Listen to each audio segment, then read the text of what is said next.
there, because they haven't really had that yet. So they've got mid-one in the front, posturing like a bristleback should. He is this Crimson Guard, he has his hood. He's looking towards that Radiant victory here. And they're going to go on a solo. Roll in. They smoked under vision, but they're still willing to take that fight. Feeling confident about how they're playing. This is what they need, like little skirmishes, right? They never want to fight on an even playing ground because they're 9k behind. So anytime that they can fight with a numbers advantage, they need to take it. Yeah, I mean, this is, you know, VP with the Aegis, and they're not really carrying it all. Secret is still just running them as they deal with this push, the 5-man pressure that's coming from us. Oh, look, they're trying to kind of lure Pasha here by keeping this wave alive, too. But he is double leap into TP. But they have... He can get in here now. Silence, he's caught, he's stunned. Pasha. Oh, greedy. My God. All right, Secret have turned it up the last couple of minutes. Like mid-one, he has a Crimson Guard. Now I don't know how much you can credit a Secret.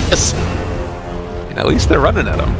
Another smoke used as they're going to TP. They're anticipating somebody up in the top side. And actually, immediate TP over from Solo.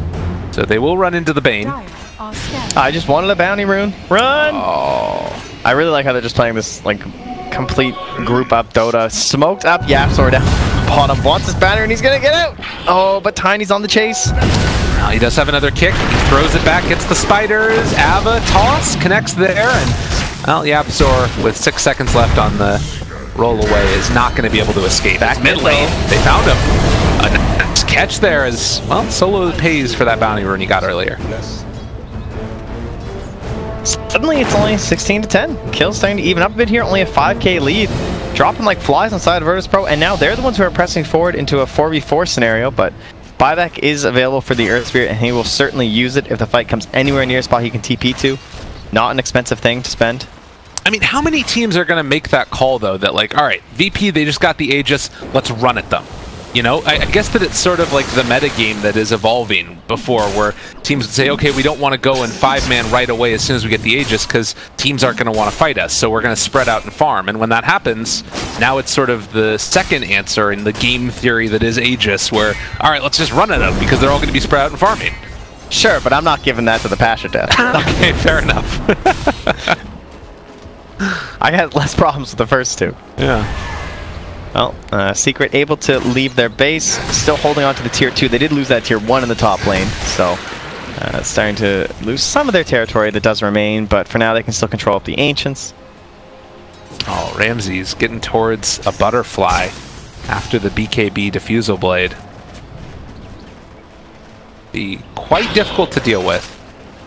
Nice bit of armor and damage, and of course that evasion. Oh, okay, here we go. So they have the Silver Edge ready, but they also have a sentry down, looking for that stop onto the no one Tiny. Oh, this is so good. If they can sort this out and bait out a movement, but no one realizes. Yeah, the creeps. Although they are still looking for it. The jump forward onto the other side. Ace, they get a nice stun through onto 2, but the bonus coming through afterwards. The damage mitigation as well as the stun. It's onto both of them. Puppy's starting to fall. They've already lost Ace and Fata. VP put the kibosh on the problems that they were running into before. This Magnetize is doing a good bit of damage. And mid-one is still alive. It might be a bit scary fighting into all of this. With the buyback on Dragon Knight, I think VP needs to get out of here, although they saved the Fiend's Grip. They're able to stun one and Fiend's Grip the other. These heroes are tanky, but there's only so much that you can tank through. Mid-one still trying to dive into it. He might kill off no one here, but it's just the Aegis. Yeah, it looks like they'll keep going here with the X. Do they want to try and finish it? He misses on the Torrent again. All right, downtown Arrow Pasha. Oh, there's the break. They got the kill. That's enough. And VP, they only lose the Aegis and Secret lose 5. That was Solo cracking the whip, I think, on that last couple. Like, all right, guys, you know how you start losing this game where you're like way up and like, oh, guys, we just need a 5-man. Let's end this game. I'm not throwing this away. That's what that moment was. Yeah. And the other nice part about having this Kunkka here is that you can just go for the XTP back home and you're suddenly back up to full HP, so they don't need to leave. They're fine. The only thing that's going to stop them is that tier 2 tower in the top lane. I think they'll be more than happy with a double set of melee racks here. Now Broodmother just now getting into that level 20 attack speed talent also, and Ramses has the butterfly ready for him if they so desire. And meanwhile they break, they punch, they kill. Ace dead again, and now Fat also getting run at. This game feels like it's getting out of hand as Secret are losing member after member of their team. Yeah. think Ace might have thought the time lapse was a passive or something. I don't know if he was playing a Batten earlier, but he has not been having a very easy time with that. He gets burst. They have a ton of bursts, there's no question. So they've skilled very well, you know, pick the right heroes here for the side of Virtus Pro, but Ace is just getting caught over and over again. And now, what was just a couple of minutes ago, a 5,000 gold lead is ballooned up to 16,000. You're also getting close to some of those bigger talents on a couple of these heroes.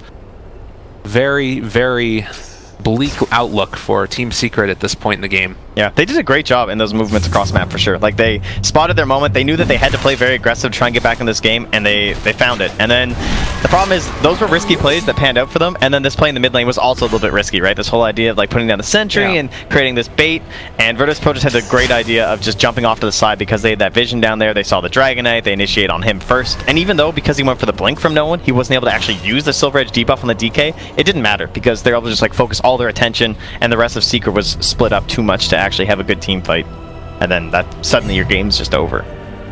This is such a hard position to be in, but VP on the other side, you know, it starts to beg the question, not necessarily that this game is over, but they're in a position where they could probably win. Do you need to think about banning out that Broodmother first phase? I mean... Yes, definitely. This is what they're proving. They're saying, if you're not going to ban it, we're going to pick it every game until we lose. And this, I don't think this is going to be one of those losses. 30 minutes in now, and Bristleback does have a Radiance. He's been able to farm up to that, as well as the Crimson Guard and the Hooded Defiance. So some signs of life, at least in a small way, for Team Secret. Also picking up the Spirit Vessel for Earth Spirit. It does feel like they have some avenues to sort of fight, but being down 2 racks is just so difficult to deal with, particularly against Broodmother. Yeah, it's just, if you leave the base, the pressure's always there. Can never feel secure about it.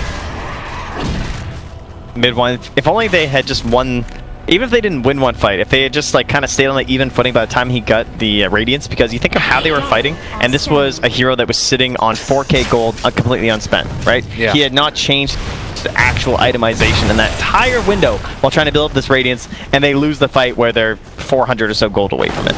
It's crazy. Like, that makes such a difference in these engagements, because how many times did we see him just barely about to live, just barely able to walk away, or not walk away in that case, and then because of that, it ends up falling apart as 4 heroes running down the top lane. And Broodmother, again, like, how many heroes can you do this with, where you just sort of sit away from the rest of your team, and it's perfectly fine, because you got Spiders for Vision, and you're also just incredibly hard to kill in the first place. Yeah, I like what they did with their support too, and the Avenge and the Earth Spirit, because they both have ways to kind of like scout out and catch that Brood, but the supporting cores hammer. There's the Silver Edge, good swap away, but the X, they pull it back in after the swap. Oh, it hurts so bad, and Team Secret lose 2. They buy back on the Bristle. Bot is already dead though, and VP showing no mercy in this game number 1. Oh, a bit of a twofer there. It's just gonna be 1, and then the swap, it's like, oh no. Very nice choice there in the Kunkka for Roger. A classic for him. Very good on the hero. And showing off in this one. He's actually had one of the better performances on the Virtus Pro side. He's 2-1 and 16. That's a crazy one. Of course, no one still remains as the only one on the side of Virtus Pro who has not died. And now he has that tree grab talent too. He's just going to be pounding away at this tower. So hard to deal with. Yeah, no one's had a spectacular AC already done. Silver Edge, perfect itemization. They do roll in on him now. Nice kick. Well, they managed to find several with the silence also, but Roger hanging on and going to throw out that boat. Eventually, damage mitigation is going to be there. They take down the Bristleback, which doesn't mean Radiance is going to be thrown around. They reapply the Magnetize. No one just going to TP back home. And still, looks like Virtus Pro are going to pull back in the Tiny after the fact. Actually, Broodmother ends up going down. Able to kill her. No one doesn't really want to be here. Yeah, this is maybe a little bit too far. Did VP overextend themselves? All right, no one's going back in. This is going to be a big combo. He hits onto one, breaks the DK, kills them both with a tree. Oh, no one. Time lapse ever. He can't. He just gets bursted from like 80% to 0. And no one finishes with a triple kill in emphatic fashion. VP take it. First game over Secret. Brood Mama. Yeah. You counterpick it?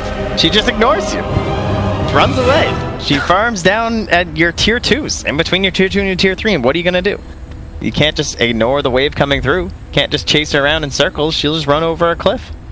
and then go farm the jungle. And it did feel like, you know, mid one was trying to chase her around the map a little bit and get into a bit of a position where at the very least he could take away some of those spiders. He had the highest CS for longest time in the world and was sitting top of the net worth, but it just didn't end up mattering. Yeah, it's so much map presence from this Broodmother. Like, but there's kind of this reason why teams just can't all pick it, right? Like, it's not the easiest hero to play around, and you need very specific other heroes on your other lanes, and you need 4 heroes that can kind of like play on their own at certain points in the game, and we had that, and Virtus.pro did an excellent job of that. So much vision being dropped down too, not just from the spiders, but from like Solo running around and slapping down some wards. They're able to know exactly where Ramsey should be, where they should be. They're watching these movements from Team Secret, and although they had some great kind of like guerrilla warfare almost from Team Secret, they weren't quite able to battle themselves out of game number 1. But it is just that. It's only game number 1. That's right. And we're going to be hopping into game number 2 right after this, everybody. Day 2 of the International 8 group stages. Stick around because we'll be right back. More from Virtus.pro and Team Secret.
Shadow Demon kill, but they were rewarded with a Necro one as well. Yeah, and I'm sure it was close. Ori was probably a fraction of a second away from blinking in that moment, but does get caught. And one of the best things about Bane usually is that Arrow on KP. Trying to force out the Aeon Disc. They'll be successful. The Yule Scepter. Oh, he barely dodges the Blood Right. Almost landed in it. Clink's coming in. Yeah, the Bloodseeker. Oh, doesn't quite die there. He's still alive on the AP. Still ends up dying, not to the Reaper at least. As SCCC is holding his ground, trying to fight, trying to take down Paparazzi. The arrow will be blocked by the BKB. Paparazzi still fairly low, but he's starting to heal up by the heart. They haven't managed to break that one, and they're going to chase down the Willow. If he dies, he's dead for like 2 minutes. And that is a long, long respawn for him. 100 seconds on the sidelines. And that's with Roche up. That's where that Necro buyback pays for itself, because now you can dump an Aegis on Ori and he's going to feel a whole lot better about himself. I mean, at least they dodged the Reaper's Scythe on the Bloodseeker using Nightmare, but I mean, this is going to have to be a 4v5, and they are clearly having some They big may go for it. Fenrir actually just TP'd into a Clinks here. He needs to be careful. He may just get caught up by the Hex. SCCC shove a freebie out of this one. No save available. Okay. Clinks nearby though. Have they got detection? He's got a dust. He's going to catch SCCC. Gets him with the Hex up top. Shackle to follow. Is there an arrow? Or he's got a Reaper here. This is going to last a long time. They got the Shackle. Dust is wearing off. Reaper. It's going to be not enough damage, and SCCC will survive. No additional detection. That was so big, actually. The fact they didn't get him.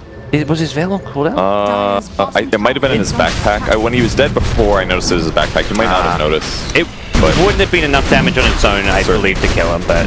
He had that Hex cooldown, though. Yep. That would have been Hex into Shackle. Either way, are they going to contest him? They just went into... Oh, no, KP blinked wrong.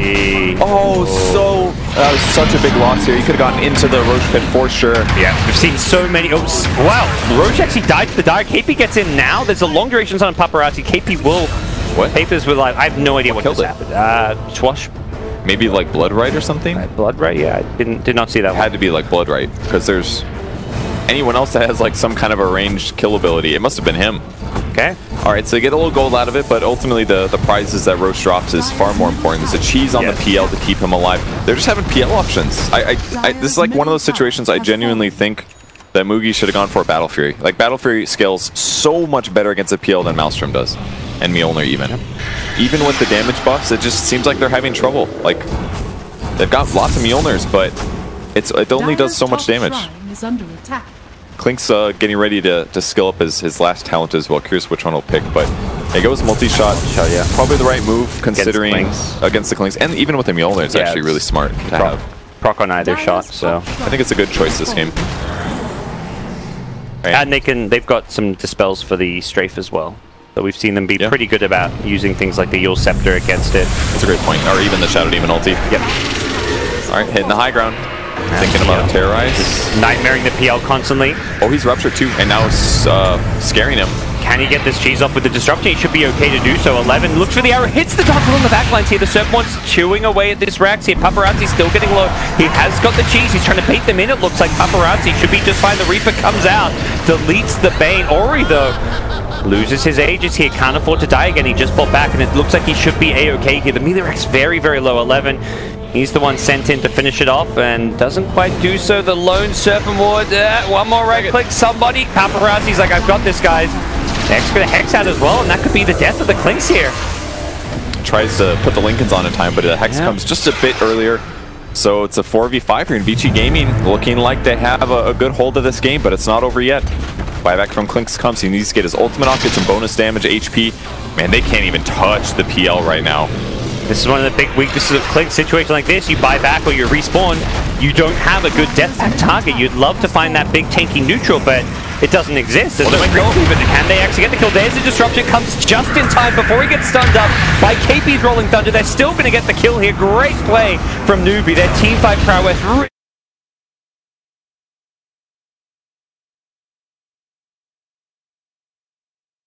More heroes with a leap. He should have just bailed, but he'll go down, guns blazing, and give Newbie 4 kills in a very big hold. They do lose the top lane, but holding the mid lane. That kind of felt like it was almost the end of the game there for Newbie if they didn't execute that right. But the Rupture combos are actually so strong for them. Rupture into Terrorize, make them run away and take bonus Rupture damage. All those things are very effective. But yeah, hitting the back line was the way to go there. See it again here briefly. The backline Rolling Thunder from KP caught 3 heroes Even though the disruption came out in the PL, he was still in such a bad position that there was just nothing the rest of the team could do to save him, and it's now VG Gaming who are going to be forced to buy back to defend.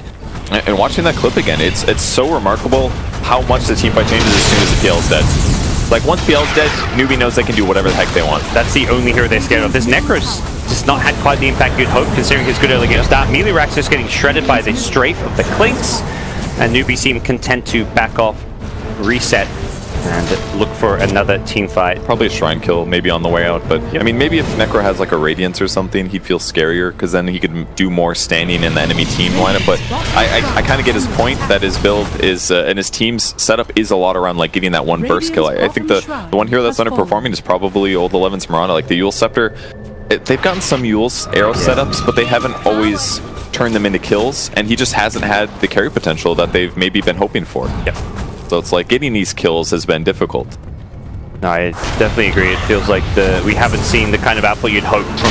it's the kind of core hero in the offlane that you're picking to scale. It's not like some offlanes you pick and you're like, oh, he's just being a team player. He's getting the Pipe, the Greaves, the Crimson and all that. But this is a hero that's getting these single target damage dealing items, Mjolnir and the carry items, and hasn't been able to find an impact on these fights. Yeah, absolutely. But things not over just yet. Still plenty of Dota to be played. Both teams down one lane of racks, only a half lane on VG Gaming side, but it was the melee rack, so essentially damage has been done mid by Newbie. And Klink's opting for late Linken's here. I don't think it's a bad idea. He was thinking about getting an Orchid, but they do have a lot of BKBs on the enemy team, even finding the PL is hard. And Hexes felt like very impactful in all these team fights. The Hex range is massive. Yep. He just sits around and gets ready to prep and initiate, and a couple times that's why Klink's that last fight as well, before you had to buy back. So Linken's maybe the way to turn things around. Linken's always feel stronger and more annoying when you have more than one on a team. When there's one, it's like you know who it's on, you know you're going to break it, but once there's two or three, fights can get very chaotic. Absolutely. Because you put a Linken's on a hero right up to breaks or something, and suddenly you are blocking a big spell when previously you knew exactly how to... Toronto may be in trouble here. Well, they're going to run, though. Yeah, it's kind of doing a Rhino is leaping forward, looking for a Yule Scepter, finds it on the Clinks. Is there an arrow to follow up? He times this one perfectly, as Triple C could be the one in some trouble, but instead they're going to go for the Dark Willow first instead. The Aeon Disc not saving his life. Immediate buyback coming out. KP rolling his way on through, trying to get a few heroes here, but the BKB from Ori stopping that Rolling Thunder from stunning him up. It's Mugi on the Bloodseeker, who almost dies to the PL, but he gets saved by the Nightmare. How's Mugi still alive? Once again, Faith has saved his life, only for a little bit longer, though. Fenrir did still finish him off. I believe some poison damage. He comes in from behind, and now he's found more. It's Fenrir on the Shadow Demon, the hero support. He's got himself a double kill somehow, and the Dark Willow who just bought back Kaka. He hasn't got an escape. He uses himself, but he needs another Shadow Realm, and he just doesn't have one. Dead for 100 seconds are two Newbie heroes, and they're without buyback. Straight for the throne go VG Gaming. They sense victory, and Newbie have to find something here. And the way they attacked that team fight was so strong, they just swung in. Top. He's going to get his ultimate off, at least buys him a second. He can... Aeon Disc helps him. Man, they GG. The throne's being focused. They've got no way to defend it. They have GG. KP's like, wait, what? Why are we GG? I can defend. But no, it's over. Newbie, they know it. Wow. Very back and forth team fight. And VG Gaming finally getting their first victory of the tournament. So that's got to be great. Sitting 1-4 now. They can start turning things around. They're not a bad team. They're just losing a lot of matches, but finally pulling out a solid win. And it definitely just felt like a PL problem. Like there was that game, but they just